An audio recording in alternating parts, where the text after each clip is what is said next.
Welcome to lecture 30 part 2 of HRM lecture series.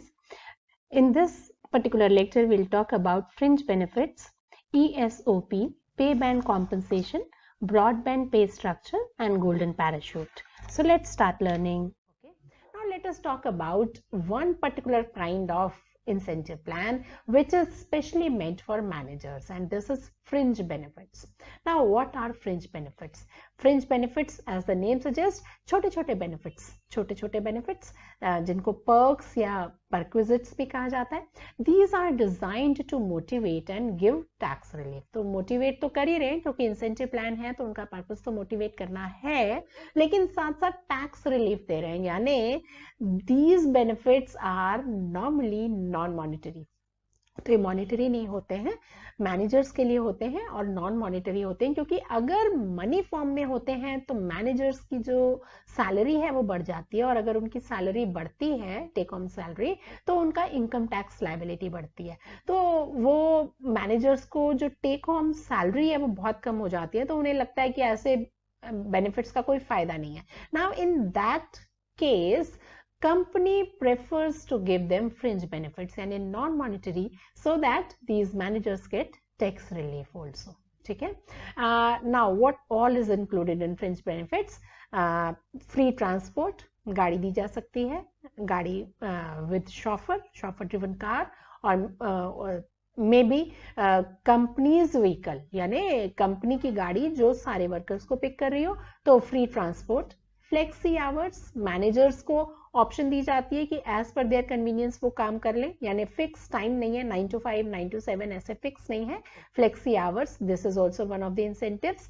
Then paid holidays, holiday पर भेजा जा रहा है मैनेजर्स को for rejuvenation, so that when they come back they work better, but then these holidays are paid, यानी जो खर्चा है वो कंपनी बेयर कर रही है.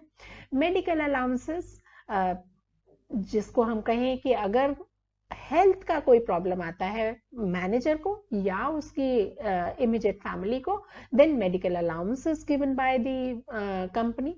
Education allowance for the kids of the managers. Rent free accommodation, तो एक तरीका है कि हम उन्हें HRA दें, से हाउस रेंट अलाउंस, या फिर हम उन्हें एकोमोडेशन ही दे दें. ठीक है, क्योंकि जो HRA होता है वो टैक्सेबल होता है. उसकी बजाय अगर कंपनी एकोमोडेशन प्रोवाइड करती है और उसका रेंट कंपनी पे करती है, तो this becomes a fringe benefit and worker, the manager is not required to pay tax on it. Then club membership, for again rejuvenation of the managers, क्योंकि जो मैनेजमेंट का टास्क है ना, दिस इज वेरी स्ट्रेसफुल. तो ये इस तरह की जब हम बेनिफिट्स अपने मैनेजर्स को देते हैं तो वी मेक श्योर कि वो हमारे साथ रहेंगे, हमारे साथ लंबे टाइम तक रहेंगे, और जब वो हमारे साथ काम कर रहे होंगे तो वो मेंटली फ्रेश होकर काम कर रहे होंगे. ठीक है. तो club membership, foreign trips, lay off packages को हम थोड़ा ध्यान से समझ लें क्या है. यहाँ पर मैनेजर्स को इन एडवांस बताया जाता है कि इन केस उन्हें नौकरी से हटाया जाएगा, यानी जब हम उन्हें अपॉइंटमेंट लेटर देते हैं ना, तो उसी में ही जैसे बहुत सारी टर्म्स कंडीशंस लिखी होती हैं, वहीं पर ले ऑफ पैकेजेस के बारे में भी होता है कि इन केस ऐसी सिचुएशन आती है कि उन्हें नौकरी से हटाएं हम, तो what will the organization offer to them, वो उन्हें क्या देगा. तो that is termed as layoff package. इसके बारे में अभी आगे भी हम थोड़ा और डिटेल में बात करेंगे. ओल्ड एज बेनिफिट्स, मैनेजर्स को ये बताना कि once they retire from the company, still they will get old age benefits from the company. So basically all these benefits are non-monetary, but they intend to increase the loyalty towards the organization. तो हम ये ensure करते हैं ये सारे benefits देकर कि वो जो मैनेजर्स हैं, टॉप लेवल मैनेजर्स हैं, they stay with the company for long. At times the benefits are greater than the base compensation. देखिए अभी मैंने कहा कि नॉर्मली जो सैलरीज होती हैं मैनेजर्स की वो अगर हम टैक्स स्लैब की बात करें इनकम टैक्स की तो वो हाई लेवल पर होती हैं और वो ऑलरेडी काफ़ी टैक्स पे कर रहे होते हैं 20% 30%। और अगर उनको और ज़्यादा मॉनेटरी गेन्स होते हैं तो उनका major portion of that monetary gain goes into tax. ठीक है, तो इसलिए उनको ये नॉन मॉनेटरी गेन्स दिए जा रहे हैं, नॉन मॉनेटरी बेनिफिट्स दिए जा रहे हैं ताकि उनकी टैक्स लायबिलिटी ना बढ़े। पर कभी कभी ऐसा होता है कि ये जो नॉन मॉनेटरी टैक्स बेनिफिट्स होते हैं इनकी वैल्यू जो उनको मॉनेटरी बेनिफिट्स मिल रहे हैं, जो उनको सैलरीज मिल रही हैं उससे कहीं ज्यादा हो जाती है। And in that particular situation there is an alarm bell for the government. तो गवर्नमेंट अब थोड़ा अलर्ट हो जाती है कि ये क्या बात है कि टैक्स बचाने के लिए जितनी उनकी सैलरी है, सैलरी हो सकता है हम नहीं बढ़ाएं क्योंकि सैलरी बढ़ाते ही टैक्स स्लैब चेंज हो सकता है तो 20% ही रहे, लेकिन नॉन मॉनेटरी इतने ज्यादा दे रहे हैं कि वो जो बेनिफिट्स हैं those are greater than the base compensation. Then government comes into action और तब गवर्नमेंट ने इम्पोज किया एक फ्रिंज बेनिफिट टैक्स। और वो इसलिए क्योंकि जो बेनिफिट्स थे वो सैलरी से कहीं ज्यादा हो गए थे। ठीक है, तो अगर ऐसे सिचुएशन हो कि मॉनेटरी जो गेन्स हैं वो कम है और नॉन मॉनेटरी ज्यादा है, then the company is liable to pay fringe benefit tax, FBT इसको कहा जाता है। यानी गवर्नमेंट ने एक तरह से इसको स्टॉप किया कि आप नॉन मॉनेटरी गेन्स तो दीजिए बट नॉट टू मच, क्योंकि अगर आप टू मच देंगे तो फिर आपको उस पर भी टैक्स पे करना पड़ेगा। ठीक है, and therefore fringe was replaced with benefits और सर्विसेज, क्योंकि फ्रिंज का मतलब होता है एक फ्रिल, यानी एक पूरी ड्रेस जो जिसमें बहुत सारा फैब्रिक यूज हुआ है उसको डेकोरेट करने के लिए अगर हम थोड़ी थोड़ी सी फ्रिल लगाते हैं साइड में तो that is actually a fringe.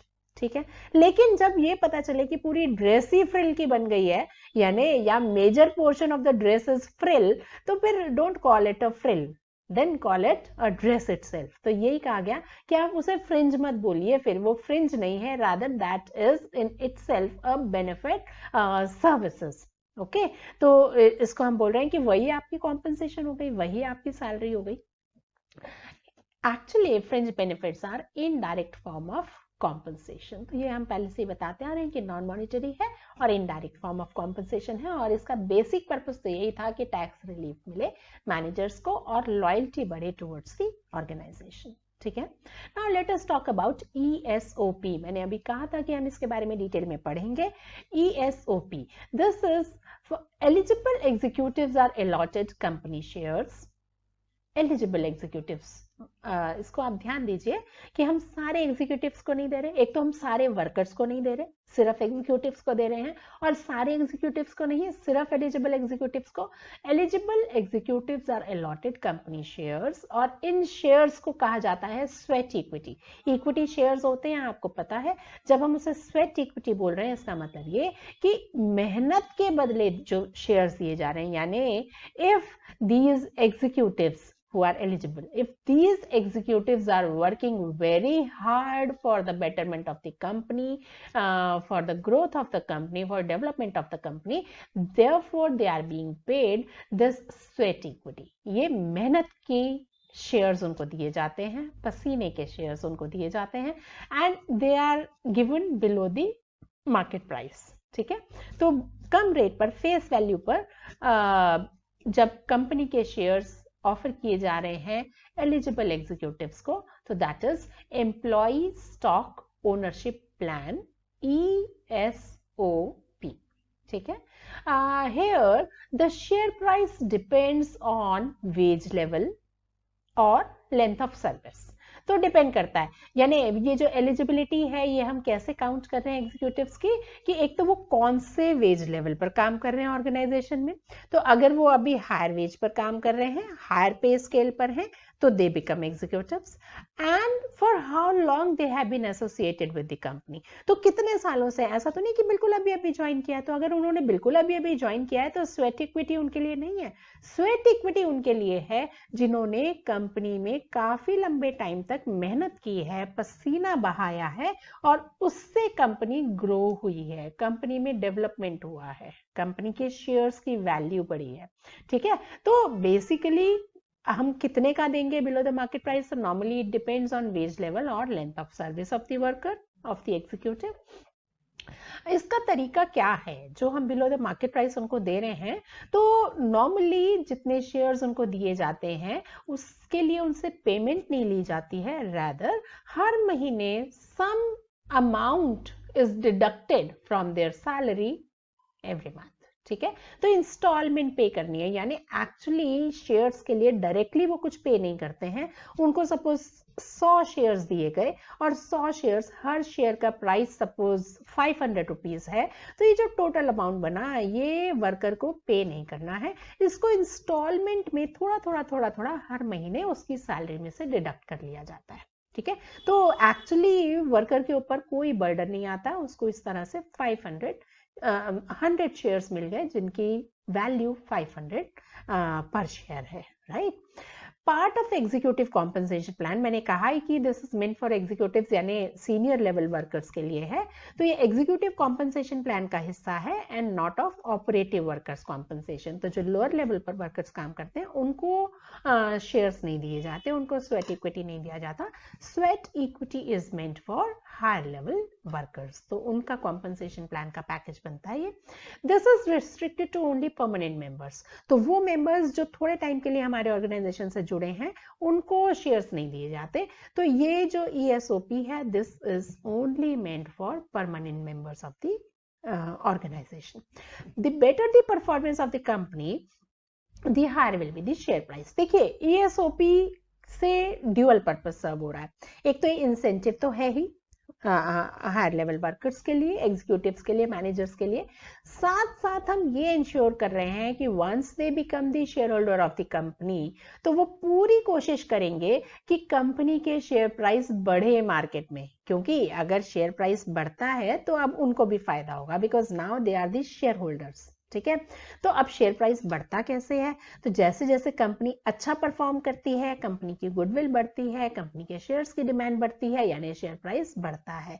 तो now these shareholders, these executives who are now the shareholders, they know that if the company is performing better, definitely the share price will rise, so they will work towards the better performance so that share price rise. Okay, and talented executives can be attracted and retained longer with ESOP.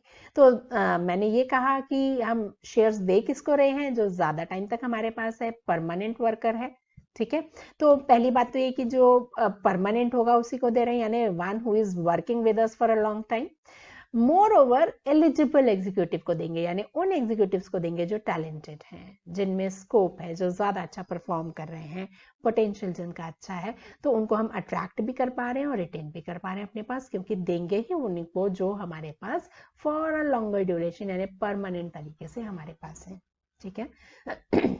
Now let us talk about next topic in compensation, and this is pay band compensation.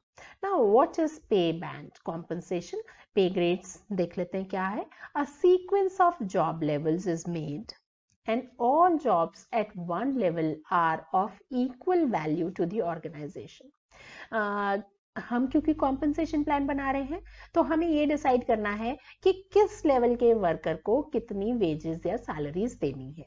तो पूरी एक list बनाई जा रही है, job levels की sequence draw की जा रही है, 1 2 3 4 5 6, okay, and all the jobs at one particular level they are treated of equal value, ठीक है, क्योंकि वो एक लेवल पर काम हो रहा है तो ये माना जा रहा है कि ये सारे इक्वल वैल्यू के हैं और इसलिए उस लेवल पर काम करने वाले हर वर्कर को इक्वल वेजेस मिलेंगी, एक ही लेवल की वेजेस मिलेंगी, ठीक है। The range is based on, अब ये रेंज कैसे डिसाइड हो रही है? तो it is based on location, कि कहां पर काम कर रहे हैं, क्वालिफिकेशंस, क्या क्वालिफिकेशंस चाहिए ये काम करने के लिए, experience, seniority, job roles etcetera, ठीक है। तो इसके बेस पर हमने डिफरेंट रेंजेस बना लिए, डिफरेंट लेवल्स बना लिए, जॉब लेवल्स, और उसके एक सीक्वेंस बना ली, और हर लेवल पर काम करने वाले जितने भी वर्कर्स हैं उन्हें बराबर वेजेस या सैलरीज मिले, ये डिसाइड हो रहा है। तो दिस इज पे grades. A grade is a grouping of jobs falling within a certain range of job evaluation points. It has a range minimum to maximum and is based on performance and length of service. तो performance कैसी है उसके हिसाब से और कितने time से वो हमारे साथ काम कर रहा है उसके हिसाब से मिनिमम टू मैक्सिमम हमने पे ग्रेड्स बनाए, ग्रुप्स की जॉब्स की ग्रुपिंग कर ली। ठीक है, अब इसी में हम एक और चीज डिस्कस करेंगे, this is broad band pay structure. हमने पे ग्रेड्स के बारे में बात की। अब इसमें जो ये हम बना रहे हैं ग्रेड्स, एक तो ये है कि हर लेवल के लिए एक अलग अलग ग्रेड बनाना, दूसरा है ब्रॉड बैंड बनाना। अब ब्रॉड का मतलब एक पर्टिकुलर बड़ा ग्रुप जिसमें बहुत सारे छोटे छोटे ग्रुप्स हों, फिर एक दूसरा बड़ा ग्रुप जिसमें फिर छोटे छोटे ग्रुप्स हों। ठीक है, तो ब्रॉड बैंड पे स्ट्रक्चर कहलाता है। It's a broader range of jobs with a small number of bands. ठीक है, तो हमने एक बड़ा ग्रुप बनाया जिसमें कुछ छोटे ग्रुप्स हैं, फिर एक बड़ा ग्रुप बनाया जिसमें फिर कुछ छोटे ग्रुप्स हैं, like that. A number of progressively higher pay grades are grouped into one broader pay band. ठीक है, अभी मैं आपको एग्जाम्पल से बताती हूँ क्या हो रहा है। As a result, the range of pay in a band is significantly higher than in a narrow banded pay structure. So when I'll explain you with the example, it will become clear to you. देखिए क्या है। In a broad band salary structure, the employers reward the employees who demonstrate sufficient improvement in their capabilities over a period of time, with a salary progression that penetrates more deeply into the banded range over time. See what is happening. थोड़ा सा technical terms यहाँ use हो रही हैं, इसको देखिए क्या है। ये वेज रेट अगर हम वाई एक्सिस पर दिखा रहे हैं तो जरा देखिए यहाँ क्या है। हमने दिखाया एक बैंड ए, ठीक है, नीचे है, and then there is a band B, right, और एक ये अपवर्ड स्लोपिंग स्ट्रेट लाइन हमें नजर आ रही है। ठीक है, ये शो कर रही है कि कैसे वेजेस बढ़ते जा रहे हैं, वेज रेट बढ़ रहा है ना, इट्स गोइंग अप, राइट। देखिए क्या हो रहा है, बैंड ए में ये ब्रॉड बैंड है, ये band A is one broadband, band B is another broadband, और इनमें फिर नैरो बैंड्स हैं, इनमें फिर तीन अलग अलग छोटे छोटे बैंड्स हैं बैंड ए में। इसी तरह से बैंड बी में हमें तीन बैंड्स नजर आ रहे हैं, और ये प्रोग्रेसिवली हाई होता जा रहा है, यानी बैंड ए में भी जो नीचे सबसे नीचे फर्स्ट लेवल पर है वो कम वेजेस, फिर उसके बाद ये जो सेकंड है ये उससे हायर वेजेस, और जो थर्ड है ये उससे भी ज्यादा हाई वेजेस। ठीक है, जब हम बैंड ए के मैक्सिमम लेवल पर पहुंच जाते हैं देन बैंड बी स्टार्ट्स। अब बैंड बी का जो लोएस्ट ब्लॉक है, लोएस्ट बैंड है, वो बैंड ए के सारे बैंड से ज्यादा वेजेस हैं, उसके हाईएस्ट बैंड से भी ज्यादा वेजेस हैं, और फिर इसी में ही मूवमेंट बढ़ता जा रहा है। ये जो सेकंड आया इसमें फर्स्ट से ज्यादा और थर्ड में सबसे ज्यादा। ठीक है, overall band A is a lower band and band B is a higher band, यानी बैंड बी में जितने वर्कर्स फॉल करते हैं उन्हें बैंड ए वाले सारे वर्कर्स से वेजेस ज्यादा मिलेंगे। ठीक है, तो दीज आर ब्रॉड बैंड्स, बड़े बैंड्स हैं जिनके अंदर छोटे छोटे बैंड्स बने हुए हैं। अब देखिए क्या, rather than having 6 पे स्केल हो सकते थे 6 अलग अलग, और जैसे कि 10,000 से 20,000 ये वाला, फिर 20,000 से 30,000 ये वाला, फिर 30,000 से 40,000 ये वाला। ठीक है, अभी हमने क्या किया, हमने कहा एक बैंड ए जो है 10,000 से लेके 40,000। ठीक है, फिर ये 40,000 से 50,000, 50,000 से 60,000, 60,000 से 70,000, तो हम 6 अलग अलग बैंड दिखा सकते थे, लेकिन हमने 2 ब्रॉड बैंड दिखाए, एक 10,000 से 40,000 यानी मिनिमम वेजेस बैंड ए में जो वर्कर्स होंगे मिनिमम वेजेस 10,000 होंगी और मैक्सिमम 40,000, ठीक है।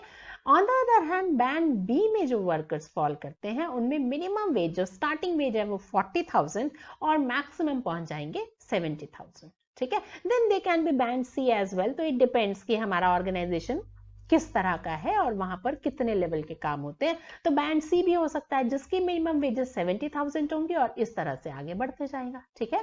तो rather than having 6 pay scales of 10 to 20, 20 to 30, 30 to 40, 40 to 50, 50 to 60 and 60 to 70,000, there will be two broad bands. और ये दोनों ब्रॉड बैंड्स क्या हैं? एक है 10 से 40,000 और दूसरा है 40 से 70,000, ठीक है। So this is a broadband pay structure, ठीक है। तो ये बेसिकली हेल्प करता है मैनेजर्स को कॉम्पनसेशन मैनेज करने में और ये बताने में वर्कर्स को भी पता है कि if they are in band A तो उनके पास स्कोप है यहां से यहां से यहां तक जाने का, ठीक है। तो वो यहाँ पर ही परफॉर्म करते रहे, एनुअल इंक्रीमेंट उनको मिलते रहेंगे और वो यहाँ से यहाँ पहुंच जाएंगे। Once they reach to the highest level of band A, now they have a possibility, depending upon their performance, they have a possibility to move on to band B.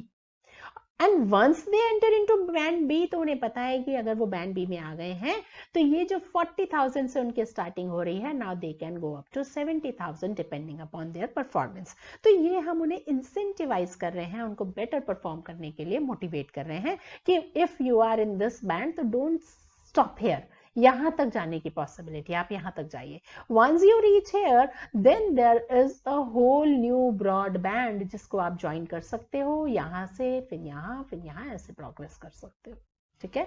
और ये थोड़ा सा ना फ्लैट बन जाता है, जो कॉम्पनसेशन प्लान होता है मैनेज करना इजी हो जाता है। 6 अलग अलग लेवल दिखाने की बजाय हम 2 लेवल्स की बात कर रहे हैं, ठीक है। तो therefore this becomes a broader flatter compensation package, okay.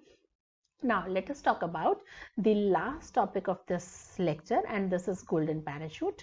मैंने अभी जब बात कर रहे थे हम ऑर्गेनाइजेशनल इंसेंटिव प्लान्स की, तब मैंने कहा था कि लास्ट में मैं इसके बारे में बात करूंगी, जहां हमने कहा था कि हम ले ऑफ पैकेजेस की बात करते हैं कि अगर हमें अपने सीनियर लेवल मैनेजर्स को किसी कारण से फ्यूचर में नौकरी से हटाना पड़े तो हम उन्हें क्या एश्योरेंस दे रहे हैं कि अगर हम उन्हें हटाएंगे तो what will they get.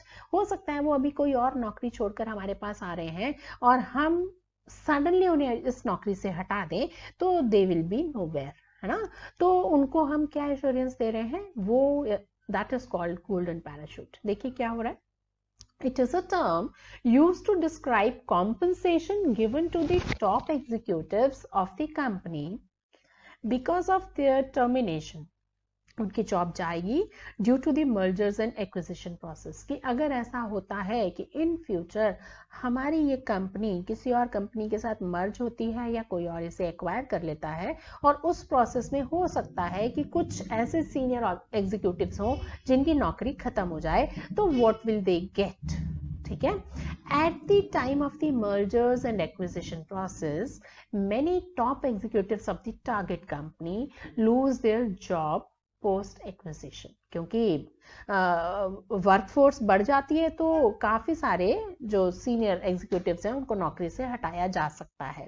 Now in order to compensate for their loss, कि ये बहुत मेजर लॉस है उनके लिए, तो उसको कॉम्पनसेट करने के लिए क्या कर रहे हैं, they are given substantial benefits. उनको पहले से ही बता दिया गया कि अगर कभी फ्यूचर में आपको नौकरी से हटाया गया because of mergers and acquisitions तो व्हाट विल यू गेट, और ये जो उन्हें मिलेगा ये सब्सटैंशियल बेनिफिट्स होने चाहिए।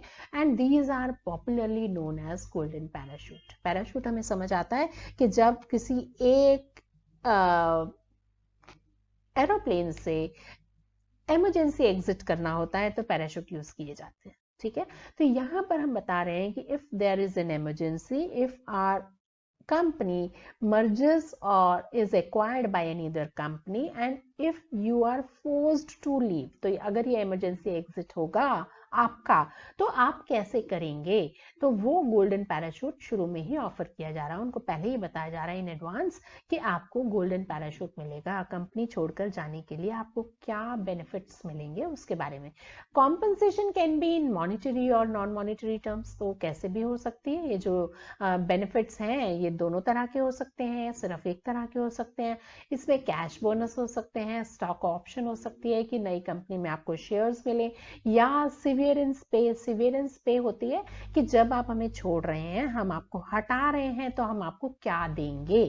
ठीक है, तो ये पहले से ही कॉन्ट्रैक्ट साइन हो रहा है, पहले से ही डिसाइड किया जा रहा है इन एडवांस कि अगर हमने आपको नौकरी से हटाया तो कंपनी आपको क्या देगी। इंश्योरेंस बेनिफिट्स हो सकते हैं, रिटायरमेंट बेनिफिट्स हो सकते हैं, हेल्थ इंश्योरेंस और कॉम्पनसेशन फॉर लीगल फीस। इस तरह की कोई भी चीजें या सारी चीजें या इनमें से कुछ चीजें, if these are included, these are the substantial benefits and these are called golden parachute. ठीक है, depending on the company the components of the compensation can very. ये मैं आपको बता ही रही हूँ, सारे हो सकते हैं, कुछ हो सकते हैं, सारों में से कुछ हो सकते हैं, या आइदर और की जहां हम बात कर रहे हैं और एंड, तो दोनों भी हो सकते हैं, right. Depending on the company the components of the compensation can vary. Generally the compensation is 2-3 times the annual basic salary of the top executives. यानी उन्हें ये एश्योरेंस दी जाती है कि if they are their job is terminated, they will get at least 3 times of the annual basic salary for their survival, और वो in the meanwhile और job ढूंढे, नई job ढूंढे. It is like that.